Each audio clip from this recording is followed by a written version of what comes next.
네, 안녕하세요. 황현실입니다. 1987년 6월 10일 서울 한복판에서 전국 곳곳에서 호원 철폐, 독재 타도를 외치는 수많은 시민들이 있었고 덕분에 민주주의를 지켜낼 수 있었습니다.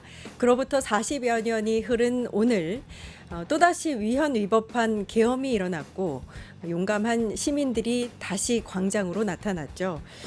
겁내지 않을 수 있었던 건 바로 과거의 용기와 기억이 우리 안에 살아 있었기 때문이 아닐까 싶습니다.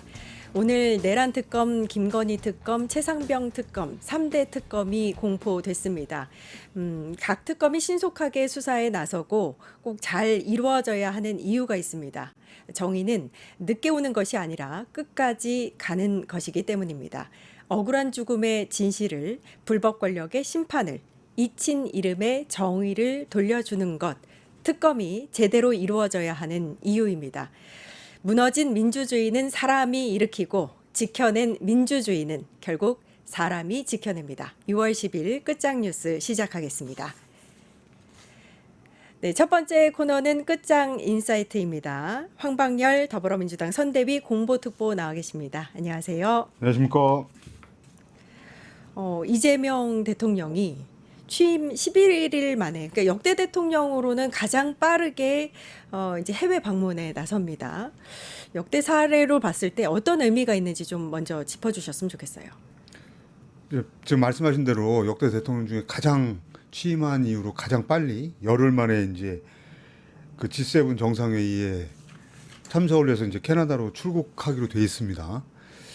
근데 우리가 다 아시는 것처럼 그 윤석열의 계엄령이 한국의 그 코리아 디스카운트에 아주 엄청나게 악영향을 미친 사건입니다. 그러니까 이제 코리아 디스카운트 뭐 다 아시겠지만 한국의 주가가 실질적인 한국 그 주식시장의 체력보다도 훨씬 낮게 평가되는 이유들이 여러 가지가 있는데 대표적인 게 이제 한국의 분단 상황, 남북한 관계 불안감 이런 게 굉장히 작용을 많이 한다 이렇게 알려져 있는데 최근에는 이제 남북한 관계보다도 이 윤석열 계엄 때문에 내란 때문에 굉장히 우리가 큰 피해를 경제적으로 보고 있는데 대표적으로 그 미국의 경제 잡지죠 포브스에서 한국의 그 계엄령에 대한 대가를 한국민들이 할부로 두고두고 치르게 될 것이다 이러한 얘기를 한 적이 있습니다. 그다음에 또 그 2,300만 구독자를 가진 독일의 유명 유튜브가 코리아 이즈 오버라고 해서 한국이 끝났다. 이게 전 세계적으로도 굉장히 회자가 많이 됐습니다. 우리 입장에서는 굉장히 아픈 얘기들인데 이렇게 빨리 이재명 대통령이 열흘 만에 역대 대통령 중에서 가장 빨리 그 G7 정상회의를 가는 이유는 이 한국이 이제 정상적인 민주 질서로 돌아왔다. 민주 질서를 회복했다는 걸 상징적으로 보여주는 그래서 코리아 디스카운트를 일거에 해소하려고 하는 상징적인 목표가 제일 크다. 이렇게 말씀드릴 수 있습니다. 그 이유가 있었던 거네요. 좀 무리해서라도 빠르게 주요 정상들과 인사를 나누면서 우리의 민주주의가 회복됐다, 대한민국이 정상화됐다를 상징적으로 보여주고자 함이었다. 국제 무대에 등장해서 새로운 대통령이 민주적인 절차에 통해서 이제 뽑힌 대통령 아닙니까? 그래서 전 세계에 이재명 대통령이 등장함으로 인해서 그걸 가지고 한국이 돌아왔다. 한국이 코리아 이즈 오버가 아니고 한국이 이제 민주 질서를 회복하고 한국이 다시 국제 무대에 정상적으로 등장한다. 한국의 민주 질서가 회복됐다. 이거를 그 G7 무대의 사진 한 장으로 전 세계에 보여주는 의미가 크다. 이렇게 생각합니다. 네. 이 G7 정상회의에서 이재명 대통령과 미국의 트럼프 대통령이 처음으로 대면을 할 것 같습니다. 우리가 한미 현안이 중요한 현안들이 많습니다. 하나하나 좀 짚어주신다면. 가장 중요한 거는 이제 관세 협상 그렇죠. 문제가 제일 크죠. 네. 그 지난 6일 날 한국 시각으로 지난 6일 날 트럼프 대통령하고 통화할 때도 이 문제가 제일 그 중요한 이슈였는데 그때 이제 나온 얘기를 보면 이 관세 협상에 대해서 두 나라가 모두 만족할 수 있는 합의가 조속히 이루어질 수 있도록 노력하자. 뭐 이런 얘기가 나왔습니다. 여기서 보면 좀 나눠서 보면 두 나라가 모두 만족할 수 있는 합의. 이거는 미뤄 짐작하건대 우리 쪽, 그러니까 이재명 대통령이 트럼프 대통령한테 요구한 내용일 겁니다. 그러니까 관세 협상을 정확히는 이제 관세 협상 정도가 아니고 관세 전쟁이라고 표현을 하고 있지 않습니까? 네. 그러니까 미국이 전 세계를 상대로 해서 이제 관세 전쟁을 벌이고 있는데, 미국은 당연히 이거를 미국 주도로 해서 미국이 원하는 대로 빨리 끝내기를 원하고 있습니다. 근데 우리 입장에서는 이게 굉장히 불리한 협상이기 때문에 모두가 만족할 수 있는, 그러니까 한국도 만족할 수 있는 내용으로 합의가 돼야 된다. 이거를 집어넣는데 일단 성공을 한 겁니다. 그리고 뒤에 단락에 붙어 있는 조속히 이루어질 수 있도록, 이거는 이제 트럼프 대통령이 원하는 부분인 거죠. 그래서 일단 첫 통화에서 관세 협상을 조속히 하는데, 관세 협상을 한미 간에 조속히 하는데 그냥 빨리 끝내는 게 아니고 우리 한국도 만족할 수 있는 내용이 들어가야 된다. 이렇게 해서 뭐라고 할까요? 그 협상 합의의 첫 발은, 우리 쪽 입장에 첫 발은 집어넣었다. 이렇게 생각을 합니다. 그러면은 이제 그거는 이제 통하고 한 20분간의 상견례 차원의 통화였는데, 이제 직접 만나게 되면, 이제 물론 G7이라는 게 이제 다자 무대이기 때문에 그 한미 정상 간의 그 정상회담이 어느 정도 시간도 확보하고 내용이 이제 알차게 들어갈 수 있을지는 이제 좀 더 봐야 되겠습니다만, 직접 만났을 때도 마찬가지로 이 기조에서 우리 측 의견을 최대한 집어넣어야죠. 네. 그래서 관세 협상에 대해서 미국 굉장히 서두르고 있습니다만, 우리 입장에서는 서둘러서 합의하는 게 중요한 게 아니고 우리 이익을 최대한 지켜나가야 되는 게 기본 협상의 기본 아니겠습니까? 네. 그래서 그런 내용으로 최대한 우리 내용을 좀 집어넣을 수 있는 합의를 만들어낼 수 있도록 그 하는 게 기본적인 자세가 돼야 될 것 같습니다. 그 상호 관세 문제도 있고 또 주요 이슈 중에 그 주한미군의 이제 그 병력을 감축하는 문제라든지 방위비 감축이라든지 방위비 인상이라든지 분담금 뭐 이런 문제들도 있습니다. 근데 이제 그 G7 정상회의에서 첫 대면에서 또 이거를 협의하기에는 좀 어려움이 그럴 있을 겁니다. 테고, 대통령이 어떤 자세를 취하고 트럼프를 만나야 될까요? 그러니까 이제 저는 우리나라 지금 국내에서 주한미군 철수 문제나 이런 것들이 나오는 그 담론 형태가 좀 왜곡돼 있다고 생각이 드는데, 마치 미국이 지금 주한미군 철수를 요구했다, 그런 방침을 가지고 있다, 이런 걸 전제한 것처럼 얘기가 나옵니다.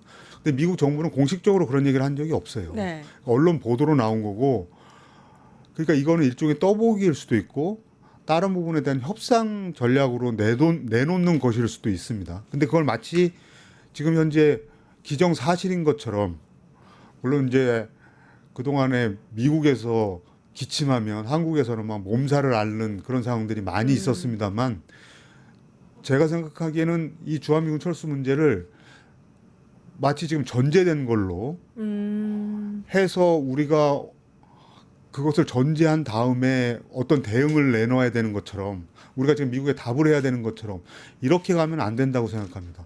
미국 정부는 공식적으로 이런 얘기를 한 적이 없습니다. 그러니까 우리는 그런 상황에 대해서 대비는 하더라도 먼저 우리가 그걸 얘기를 꺼내면서 그 문제를 우리가 먼저 꺼낼 필요가 없습니다. 왜냐하면 지금 미국 의회에서는 28,500명 이하로 주한미군 숫자를 줄일 경우에 미국 의회의 허락을 받아야 된다라는 게 전제되어 있습니다. 물론 미국 의회가 이제 트럼프가 속해 있는 공화당이 다수당이기 때문에 그 트럼프 대통령이 실제로 그런 의중을 가지고 있다면 그걸 관철시켜내기가 쉽겠지만, 이 주한미군 숫자를 줄이는 거는 그렇게 쉬운 문제가 아니에요. 그러니까 이거는 주한미군, 지금 미국에서 얘기하고 있는 거는 주한미군의 성격 변화 이런 얘기를 강하게 하고 있는데, 원래 주한미군이 북한 방어보다도 지금은 이제 중국 견제의 목적이 더 크다, 네. 이런 쪽으로 방점을 옮기고 있지만, 그렇다고 하더라도 중국 견제를 목적으로 한다고 하더라도 중요한 지점을, 주한미군의 성격을 그 중국 견제를 더 우선한다고 하더라도 여전히 한반도에 있어야 된다라는 거는 미국의 전략적 이점이 분명히 있는 것이거든요. 그러니까 우리가 이 문제를 다룰 때 우리가 먼저 막 호들갑 떨어서 미국에다 얘기한다거나 이런 게 아니고 우리 입장은 분명하게 가지고 그리고 대응책은 다각도로 준비를 하더라도 우리가 먼저 막 이걸 주한미군이 나간다, 철수한다, 일부를 뺀다라는 거를 전제해 놓고 그 대응할 필요는 없는 겁니다. 일부 언론에서 그렇게 호들갑을 제가 보기에는 아주 강하게 호들갑을 떨고 있는데 그건 협상의 대상으로 볼 때 전혀 도움이 안 되는 거죠. 그 주한미군 감축이나 철수에 대해서 일부 언론이 다루고 있는 부분을 문제 제기를 해주셨는데 네, 네. 이 트럼프 대통령과의 통화가 늦어지는 것에 대해서도 사실 일부 야권이라든지 언론에서 문제 제기를 했었잖아요. 왜 이렇게 늦어지냐. 이 부분도 좀 문제가 될 수 있을 것 같아요. 그러니까 이제 이런 걸 보면은 좀 허도 웃음이 나오는데 네. 늦어졌다고 하는 기준이 그러니까 문재인 대통령 같은 경우에 취임 직후에 문재인 대통령도 이제 탄핵을 통해서 집권했기 때문에 인수위 없이 바로 대통령 선거 끝나자마자 그 다음 날 취임했지 않습니까? 그러니까 네. 그래서 취임 직후에 하고 윤석열 대통령 같은 경우에는 취임도 아니고 당선 직후에 통화를 했다 뭐 이런 걸 가지고 하는 겁니다. 근데 그로부터 지금 며칠이 늦어진 겁니까? 그 기준으로 해도 3일이에요. 아, 이틀이죠, 이틀 정확히는. 이틀 네. 늦어진 겁니다. 근데 이틀을 가지고 뭐 이런저런 얘기한다는 거는 이게 정치 공세 성격이 강한데 이렇습니다. 좀 더 세부적으로 뜯어보면 한국 시각으로 6일 저녁이고 미국 시각으로 하면은 미국 동부 시각으로 워싱턴 뭐 있는 동부 시각으로 하면은 5일 오전 9시예요. 네. 근데 그 직전에 무슨 얘기가 나왔냐면 미국의 트럼프한테 굉장히 중요한 일이 있었습니다. 시진핑하고 통화를 했어요. 1시간 반, 막 2시간 통화를 한 겁니다. 근데 그 내용이 미국의 관세 전쟁의 직접 대상이 중국이란 말이죠. 근데 전혀 우리가 알고 있는 것처럼 미국의 의도를 관철을 못 시키고 있는 상황이에요. 그래서 유예도 됐고 관세 유예도 90일 유예도 나왔고 오히려 이제 중국에서는 보복 관세를 거의 대등한 수준에서 지금 맞대응을 하고 있는 이런 상황이란 말이죠. 그래서 이제 지금 미국에서 명시적으로 얘기하지 않지만 이 기간에 한국 시각으로 6일 저녁 이런 상황에 보면은 그 이전 상황을 보면 트럼프한테 제일 중요한 거는 시진핑하고 통화하고 중국과의 관세 협상을 어떻게 진행해야 될 것인가가 가장 중요한 문제였던 거죠. 근데 이거는 미국 중국 간의 문제가 아니고 전 세계적인 이슈입니다, 지금.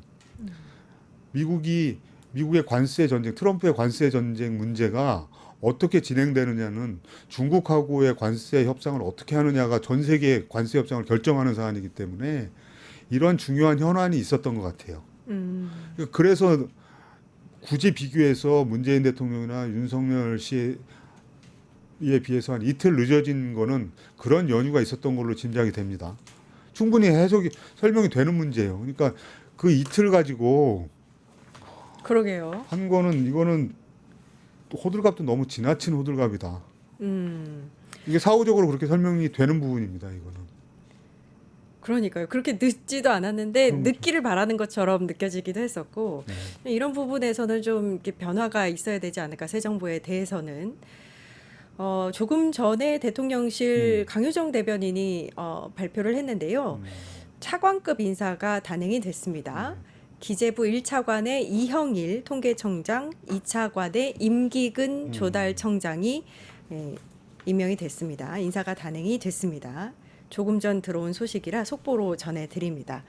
계속해서 한미 관계에 관련해서 말씀을 드리면 일단 7월 8일이 상호관세 유예 기간의 종료 전날이에요. 그러니까 약간 시한처럼 느껴지는 시점인데 상호관세는 사실 지금도 진행이 되고 있기는 합니다. 기본적으로는 10%, 뭐 자동차나 자동차 부품 관련해서는 플러스 15해서 25% 이미 적용이 되고 있고 여러 가지 이제 관세를 어떻게 협상을 해야 나가야 되느냐에 대해서 많은 관심을 갖고 있죠. 왜냐하면 국가 경제에 지대한 영향을 미칠 수 있기 때문에요. 우리가 어떻게 대응을 해야 할지 매우 어려운 문제이긴 한데 어떻게 보세요, 특보님? 그러니까 우리는 이미 이 협상에 대한 기본 스탠스라고 그럴까요? 이런 거는 어느 정도 정립이 돼 있습니다. 그러니까 이 관세 경제 분야하고 안보 분야를 막 뒤섞어서 해야 된다. 그러니까 좀 그 트럼프 대통령이 한덕수 권한대행하고 통화할 때 원샷 딜을 얘기했기 때문에 패키지로 지금 한미 간의 현안들을 다 뒤섞어서 지금 우리 얘기하고 있는 무슨 방위비 문제라든가 또는 뭐 주한미군 문제라든가 그리고 이 관세 문제 이런 걸 다 뒤섞어서 패키지로 협상을 해야 된다 이런 주장들도 강하게 있었습니다. 근데 이거를 뒤섞어서 협상하는 게 우리한테 유리한 건가? 별로 유리하지 않습니다. 큰 나라하고 협상할 때 그렇게 협상하면 폼은 나고 멋있어 보이는데 이게 하나하나가 다 다른 영역이에요. 그러니까 우리가 이것부터 생각을 해야 됩니다. 관세 협상을 하자고 하는데 이미 한국하고 미국은 오래전에 FTA를 맺은 나라예요. 근데 지금 FTA가 마치 없는 나라인 것처럼 미국이 접근하고 있거든요. 근데 FTA 통해서 거의 관세가 없는 분야가 많습니다. 네. 그러면 미국에다 먼저 그거부터 얘기해야 됩니다. 그럼 FTA는 어떻게 할 거냐? 그렇죠. 그거 사문화하는 거냐? 그리고 트럼프 일기 때 FTA를 재협상해가지고 다시 맺었었어요. 트럼프 일기 때. 네. 근데 이런 문제 사장 안 하고 이런 문제 마치 없었던 것처럼 그냥 관세 협상하자 이렇게 되면 안 되죠. FTA 문제부터 따져야 됩니다. 그럼 한미 FTA 없는 거야? 그럼 한미 FTA는 어떻게 할 거야? 이런 거부터 따져 나가야 됩니다. 그러니까 관세 문제는 관세 문제대로 따지고 방위비 문제는 방위비 문제대로 따져야 됩니다. 방위비 문제도 지난해 10월에 한미 간에 이미 5년치, 그러니까 방위비 협상은 5년치를 협상하는 거거든요. 네. 그러니까 작년 10월에 한미 간에 방위비 협상을 끝내놨어요. 그래서 앞으로 6년간, 앞으로 5년간 협상을 이미 이전에 비해서 8% 올려서 매년 1조 5천억 방위비를 한국이 내기로 이미 협상이 끝나 있습니다. 근데 그 문제 그러면은 지난해 10월에 맺은 한미 방위비 협상 문제는 그러면 없는 거야 이거는? 이건 아예 없는 걸로 하는 거야? 이런 거부터 따져 나가야 됩니다. 그러니까 미국은 7월 8일까지를 그 시한으로 잡아놨지만 협상은 그렇게 될 수가 우리로서는 이 7월 8일에 구애받지 않기는 어렵지만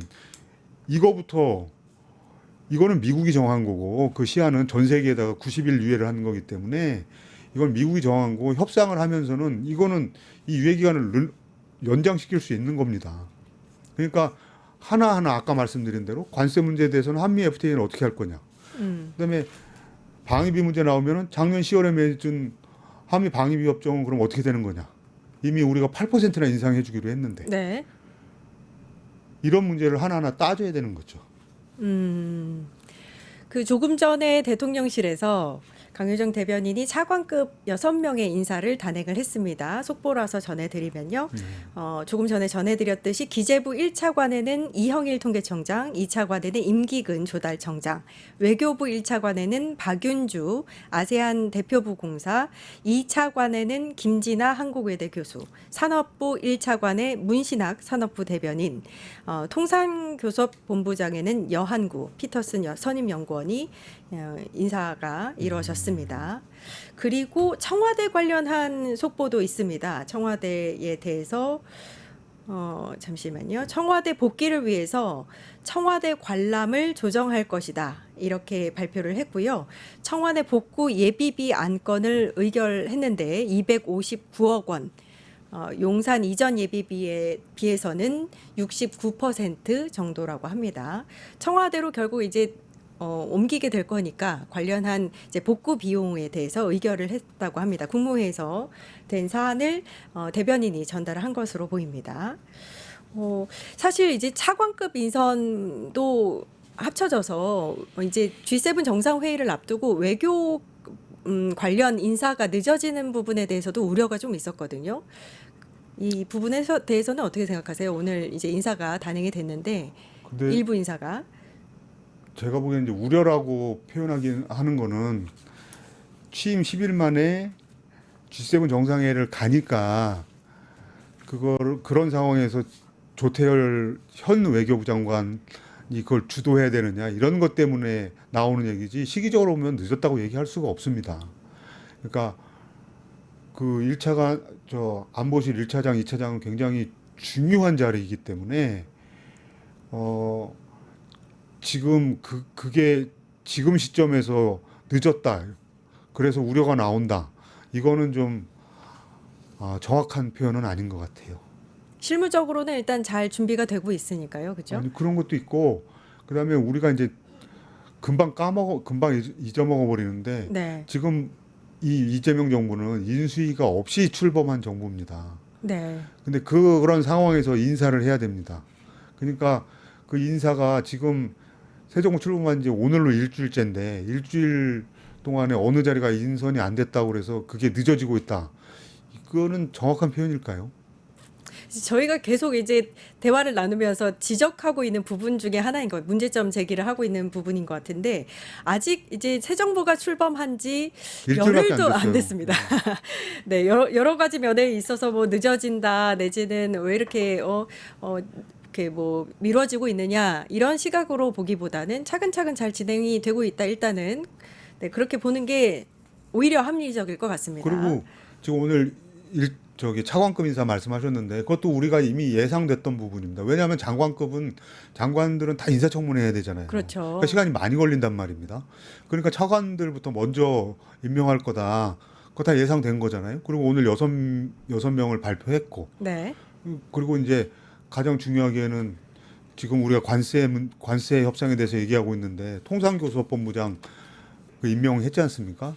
여한구 본부장은 이전에도 이제 통상교섭본부장을 하신 분인데, 그러니까 이게 인사가 늦어지고 있다. 이거는 좀 납득하기 어려운 네. 얘기입니다.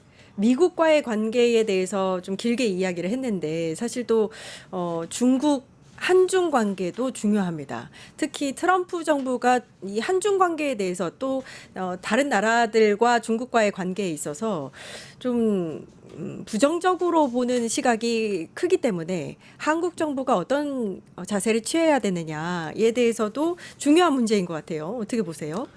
그거는 이재명 대통령이 지난 2022년 대선 때부터 줄기차게 계속 얘기한 게 있습니다. 네. 국익 중심, 음. 실용 외교, 그리고 한미 동맹이 한국 외교 안보의 근간이다. 그 관계는 계속해서 고도화시킨다. 동시에 한중 관계, 한일 관계, 그다음에 러시아 관계 이런 것들도 아주 우호 협력적으로 가야 된다. 이게 기본적인 원칙입니다. 네. 그리고 사실은 이거는 역대 한국 정부들의 기본적인 원칙입니다. 기본적인 대외 정책의 기본이었어요. 근데 이제 선거 공격용을 위해서 김대중 정부 때, 노무현 정부 때, 문재인 정부 때 한미동맹이 훼손됐다라는 주장들을 했었습니다. 근데 그거는 그냥 주장입니다. 주장. 일종의 선동입니다. 그 정부 때, 이른바 민주정부 때 한미동맹이 훼손되거나 망가지거나 이런 적이 없어요. 네. 미국에서는 항상 노무현 대통령 끝나고 난 다음에도 그때 여러 가지 한미 간에 이런저런 잡음도 있고 소리가 나왔지만 미국에서 노무현 대통령 물러나고 난 다음에도 공식적으로 다 그런 언급을 했습니다. 그는 우리의 친구였고 노무현 정부 기간에 한미 관계는 더 발전했다라고 얘기합니다. 그러니까 그런 기본 원칙을 가지고 지금 외교를 해 나가는 것이기 때문에 그 미국 백악관에서 관계자 논평으로 중국의 무슨 개입 이런 얘기들이 나오고 있습니다만 이제 그거는 오히려 국내 극우 세력의 영향 이런 것들이 좀 들어간 게 아닌가 오히려 이런 생각이 들어요. 왜냐하면은 지금 국내 극우 세력이 중국에다가 비판하는 내용과 비슷한 식의 얘기들이에요. 그 표현이. 그래서 오히려 이제 그런 부분들은 우리가 당연히 염두에 두고 걱정하고 이렇게 해야 되겠지만 우리가 이제 대중 외교라든가 이런 것에서 그런 부분에 대해서 구애를 받거나 그것 때문에 무슨 장애가 될 거다 이렇게 생각하는 거는 좀 지나친 과잉 그런 우려라고 생각을 합니다. 아마 이제 개엄 이후에 6개월 정도 외교가 거의 멈춰 있는 상태였기 그렇죠. 때문에 네. 그런 부분에서 여러 가지 우려들이 나오는 것 같습니다. 6일에 트럼프 대통령하고 첫 통화를 했고 또 10일에는 어제죠. 어제 이시바 총리, 일본의 이시바 총리와 25분 통화를 했고 오늘은 또 중국과 통화를 했습니다. 시진핑 주석과. 일본이 중국보다 먼저 통화한 것에 대해서 또 의미를 부여하기도 하고 있는데 특보님은 어떻게 보세요? 그거는 이제 한미일 협력에 대한 한미일 협력 문제에 대해서 이재명 대통령에 대해서 좀 의심하는, 제가 보기에는 억측입니다만 이런 걸 불식하기 위해서 순서를 그렇게 조정했을 수도 있습니다. 그러니까 순서를 트럼프 대통령하고 그다음에 일본 이시바 총리하고 그다음에 이제 중국 시진핑, 그러니까 그러니까 미일 중 순서를 맞췄을 수도 있습니다. 근데 다르게 보면 그렇게 맞췄을 수도 있고 그 정상들의 시간 일정 조정 뭐 이런 것들 때문에 그냥 그렇게 된 것일 수도 있어요. 그렇죠. 네, 사실은 그런 문제일 수도 있습니다. 네. 그런데 그렇다고 해서 통화를 안 하거나 만나질 않거나 이런 문제가 아니기 때문에 이것도 아까 말씀드리는 것처럼 좀 과도한 호들갑이나 이 외교가 망쳐지기를 바라는 아주 불순한 의도에서 나오는 그런 해석이나 분석일 수도 있습니다. 일단 새 정부가 외교 관련해서는 중심을 잡고 실용 외교가 또 중심이니까요. 그 실용 외교에 따라서 원칙대로 가면 좋겠다. 이렇게 생각하면 되겠죠. 근데 아까 말씀드린 대로 한미 동맹을 근간으로 해서 한국 외교 안보의 기본축은 한미 동맹이고 그 가운데서 그 다른 나라들, 중국, 일본, 러시아 뭐 이런 관계들을 우호 협력으로 관계로 가져가야 된다라고 하는 것은 제가 보기에는 윤석열 정부 정도를 제외한 나머지 모든 역대 한국 정부의 기본 외교 노선입니다. 정도 차이가 있는 것뿐이지. 네, 그 정도를 걸으면 되겠다라는 네, 생각이 듭니다. 네, 끝장 인사이트 여기까지 하겠습니다. 황방열 더불어민주당 선대위 공보특보와 이야기 나눴습니다. 감사합니다. 감사합니다. 유튜브 구독하고 실시간 채팅과 댓글을 남기시면 매일매일 7,000TTCO를 드립니다. 참여 방법은 통통물 어플을 다운로드하고 회원가입과 로그인을 해주세요. 마이페이지에서 나의 회원 고유 번호를 복사해주세요. 유튜브 구독 후 실시간 채팅이나 댓글창에 고유 번호를 한 번만 입력하면 준비 끝! 지금 유튜브 채팅과 댓글 쓰기 참여하고 7,000TTCO 받아가세요.